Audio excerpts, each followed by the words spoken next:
Welcome to my channel Limelight Leaks. Please share and subscribe, and hit the bell icon for latest updates. A star from one of the biggest TV shows has disappeared completely. John Odom was the man with the world's fastest GTR on Street Outlaws. He had money, fame, and glory. But trouble was building behind the scenes. A storm of secrets and lies that would wash him away. What final terrible thing erased him from racing? Was it a prison sentence that sealed his fate forever? The end of the road. The hammer has fallen on John Odom's career, and the sentence is final. While it wasn't a judge in a criminal court who made the decision, a different kind of judgment has locked him away from the world of no-prep kings, likely forever. This was a life sentence handed down not in years, but in dollars. A judgment so huge it makes sure he can never return to the high-stakes world of professional racing. The court ordered a default judgment against John Odom for the unbelievable amount of $14,939,615.88. This money death blow was delivered because Odom never even showed up to fight. The court records show that he was served with the lawsuit but failed to appear or even answer the complaint. By ignoring the lawsuit, he was found in default, and the court sided with the person suing him, ordering him to pay the full amount. A sum of nearly $15 million is impossible to overcome for almost anyone. But for a man whose business empire was already in ashes, it was the final nail in the coffin. It was a clear signal that the money had run out and the fight was over. But how could a man who threw cash around on TV, betting thousands on a single race, end up in this position? The truth is this money sentence was just the final chapter in a story of total collapse. To understand how deep the hole was, we have to look at where John Odom was just before this judgment was entered. He was already behind bars. Odom was locked up in the Ada County Jail in Idaho, not for some big-time crime, but for something that should have been pocket change for a TV star. He was found in contempt of court for failing to pay $60,000 in alimony.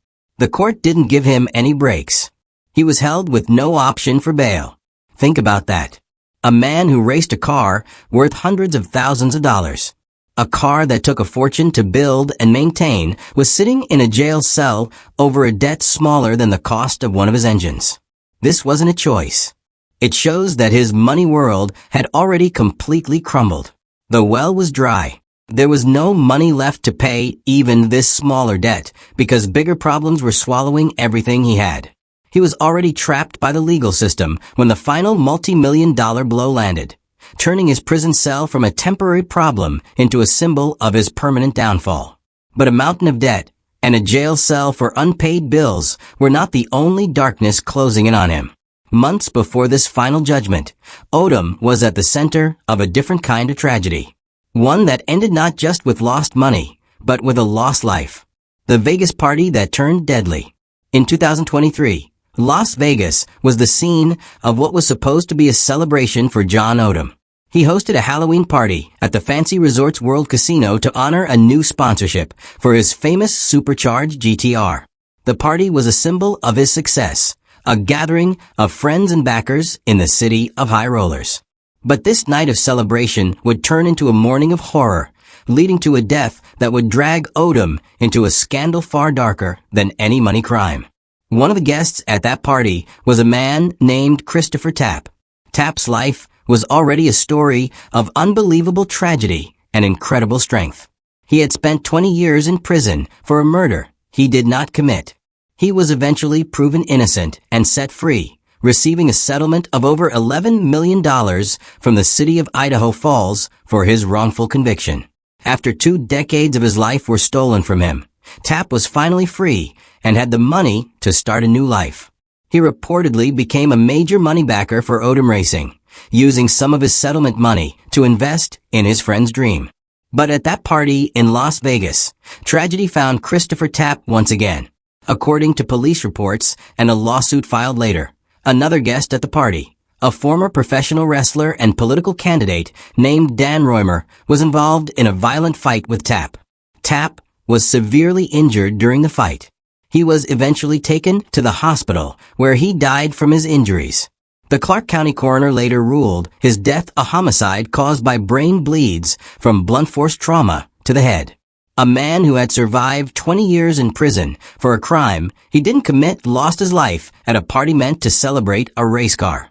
What happened in that hotel room has become the subject of a major lawsuit and a murder charge against Dan Roymer. But it is John Odom's alleged actions, or lack of them, that paint a disturbing picture of the man behind the Street Outlaw smile. According to the lawsuit filed by Christopher Tapp's mother, Vera Tapp, John Odom was in the master bedroom when the attack happened. After the fight, the lawsuit claims that Odom came out of the room and ordered the other party guests not to call hotel security or the police. The lawsuit alleges that before he left the scene, Odom made it clear that no one was to alert the authorities. The story gets even more troubling. A comment on Reddit reportedly from someone familiar with the case adds a chilling detail. It claims that when help was finally called, Odom told police a completely different story. He allegedly said that he saw Tapp fall on a pair of slippers. But when police investigated the room, they found no slippers. This detail, if true, suggests an attempt to mislead the police and create a cover story for what really happened to his friend and moneybacker. For a man like Christopher Tapp, who had been failed by the justice system once before, the idea that his so-called friend would try to cover up the truth of his death is a final heartbreaking betrayal. For his part, John Odom has denied everything. When asked for a comment, he claimed that he was not even at the party when the fight happened, and that being named in the lawsuit was simply a mistake. This creates a direct conflict of stories. On one side, you have a lawsuit from a grieving mother and witness accounts. On the other, you have Odom's complete denial. But why would Odom allegedly try to stop people from calling for help? Why would he allegedly lie to the police about what happened? The connection between Odom's failing businesses and his relationship with Tapp may reveal the answer. Odom's construction company, HMH Construction, had already filed for bankruptcy in April of 2023, months before the deadly party took place. This means Odom was in serious money trouble. Christopher Tapp, with his multi-million-dollar settlement, was not just a friend. He was a key source of money for Odom Racing. A police investigation at his party, especially one involving a violent death, would threaten everything. It would put a stop to the flow of money he desperately needed to keep his racing career alive. It would bring unwanted attention to his own shaky finances and the people he surrounded himself with. The alleged cover-up may not have just been about protecting a friend, but about protecting his last remaining source of income. It connects his business failures directly to his actions on that tragic night, suggesting a man so desperate that he would put his own interests ahead of the life of the man who was helping to fund his dreams. John Odom's recent troubles, from the bankruptcy to the jail time to the homicide investigation, might seem like a sudden fall from grace. But if you look deeper into his past, you find that this is not a new story. The foundation of his life, both in business and on the track, was built on a pattern of lies that started long before he ever appeared on Street Outlaws. His recent collapse is just the final chapter in a long history of legal problems and questionable choices. Long before he was a TV star, John Odom was a convicted felon. Court records from Idaho show that back in 2002, he pleaded guilty to 3 counts of writing bad checks and 1 count of grand theft. At the same time, he was facing even more serious trouble in another state. He was arrested in Louisiana for a felony crime called misapplication of payment by contracts, which is a form of money fraud. According to comments from people who have followed his story for years, Odom served 7 years in prison for these fraud-related crimes. This prison sentence had a huge impact on his life after he was released. It wasn't just a mark on his record. It legally restricted what he could do in the business world. In divorce papers filed by his ex-wife, Trashel Odom, she stated that because of his conviction, Odom was barred from doing business under his own name. So, when he got out of prison and wanted to start over in the construction industry, he couldn't just open a company like a normal person. He had to operate in the shadows. She claimed he started his new construction business under a friend's name. This means that from the very beginning of his comeback, his business was built on a foundation of secrecy and lies, a necessary step to hide his criminal past from the public and his clients. That company, which he ran from the shadows, was called HMH Construction, an excavation and concrete company based in his home state of Idaho. He was the owner and managing member, the man pulling all the strings, even if his name wasn't the one on the front door. For a while, it seemed to work. The company grew, and it was the money from this business that allowed him to get back into his passion for cars and eventually build the racing empire that landed him on Street Outlaws. But the same patterns that sent him to prison the first time eventually came back to haunt him. HMH Construction eventually fell apart and filed for bankruptcy.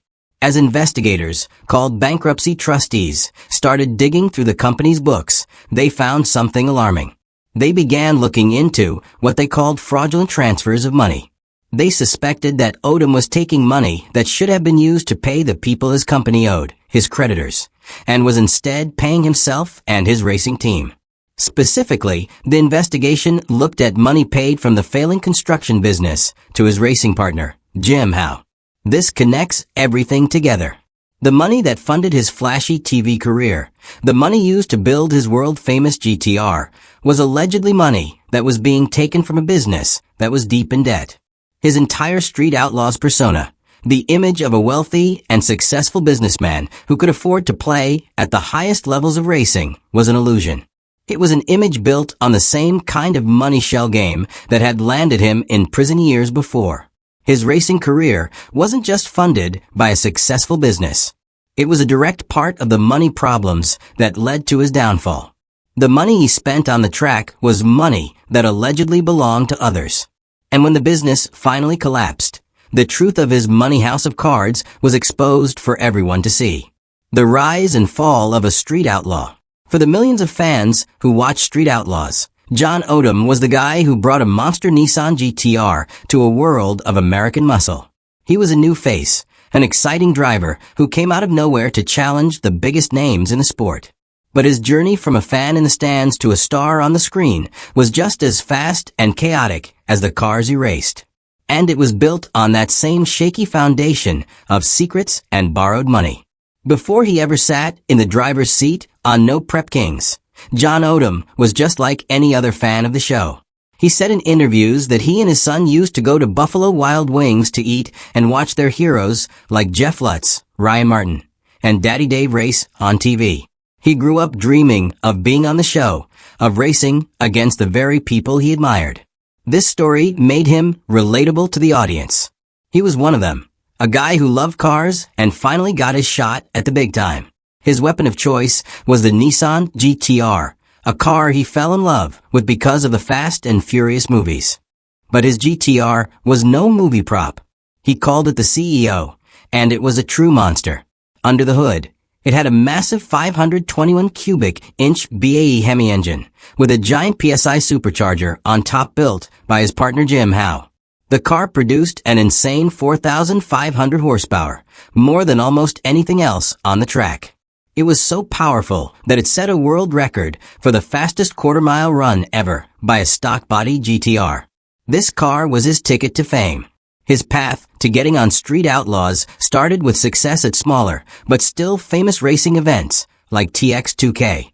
His performance there got him an invitation to appear on a show hosted by JJ Deos. The producers of No Prep Kings saw him on that show and gave him a call, inviting him to a race in his home state of Idaho. In his first season, he admitted that he lost every single race, but he was hooked.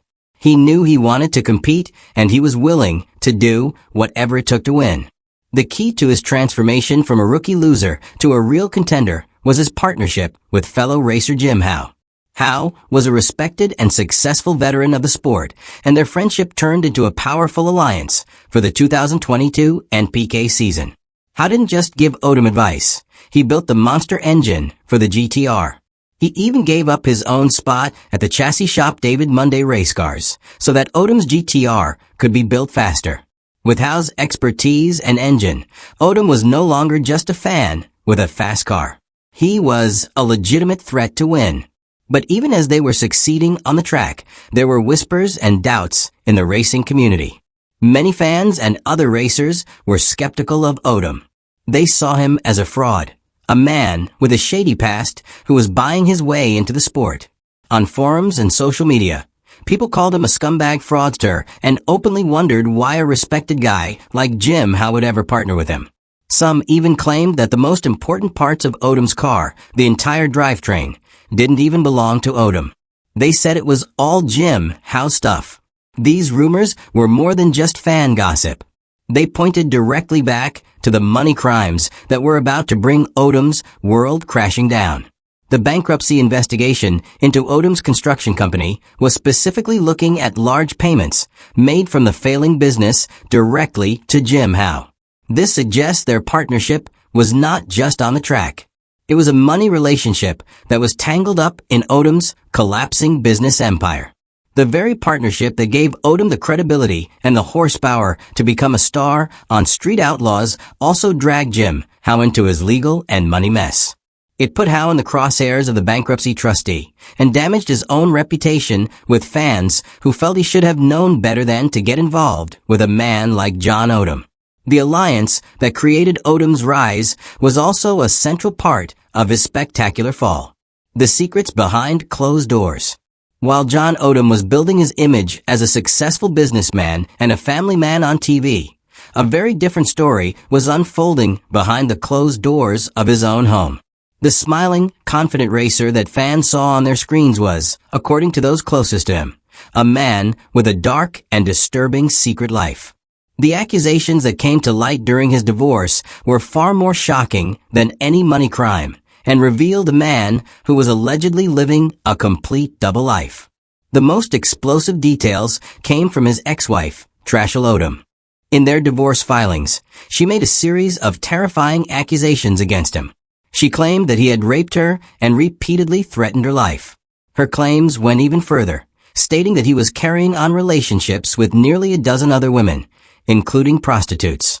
Their marriage was also at the center of a major national political scandal. Trashel Odom publicly accused Corey Lewandowski, who was Donald Trump's former campaign manager, of sexually harassing her at a charity event in Las Vegas. It was a brave step for her to take, putting her in the national spotlight. But according to reports, John Odom took her story and went to the media with it without her permission. He used her moment of vulnerability for his own purposes, adding another layer of betrayal to their already broken relationship. This presents a truly disturbing picture. In public, Odom was playing the part of the protective husband, standing by his wife as she faced down a powerful political figure. But in private, that same wife was accusing him of the most horrific abuse imaginable. He was publicly condemning the actions of one man while allegedly engaging in far worse behavior himself. It suggests a calculated and cynical manipulation of the truth using a public scandal to build his own image, while his private life was filled with the very darkness he claimed to be fighting against. The allegations from his ex-wife were not the only ones. As his life began to unravel, more stories started to come out, painting a picture of a man with a pattern of predatory behavior. One of the most disturbing claims came from a user on Reddit. A young woman posted that the very day she turned 18, John Odom began sending her messages. She alleged that he offered her $2,000 a month to have sex with him. Another user replied to her post thanking her for her bravery and saying that they knew he had been doing this for years, but that most women were too scared of him to speak up. These stories, combined with his criminal history and business failures, created a groundswell of negative sentiment online. Fans of the show, who once cheered for his GTR, began to see him as a total fraud. They called him a piece of garbage who pretended to be a good family man on TV, but was something else entirely in real life. His life was a performance, and the curtain was finally being pulled back. Even his other divorce from a woman named Sharon Adams Odom involved a contentious legal battle over money, establishing a clear pattern of failed relationships and money disputes. All these pieces fit together to reveal a man whose public persona was a carefully constructed lie, hiding a private reality of alleged abuse, deceit, and money ruin. Goodbye forever. John Odom's time in the spotlight is over. There will be no more races, no more TV cameras, and no more chances to prove he has the fastest car in the world. His downfall was not caused by one single event, but by the complete collapse of every part of his life. A money sentence of nearly $15 million has made it impossible for him to ever afford to race again. The dark shadow of a man's death at his party in Las Vegas will follow him forever. A long history of money crimes and a collapsed business empire have destroyed his credibility, and the shocking secrets of his personal life have shattered the family man image he once tried to sell to the world. For John Odom, the street outlaw, it truly is goodbye forever.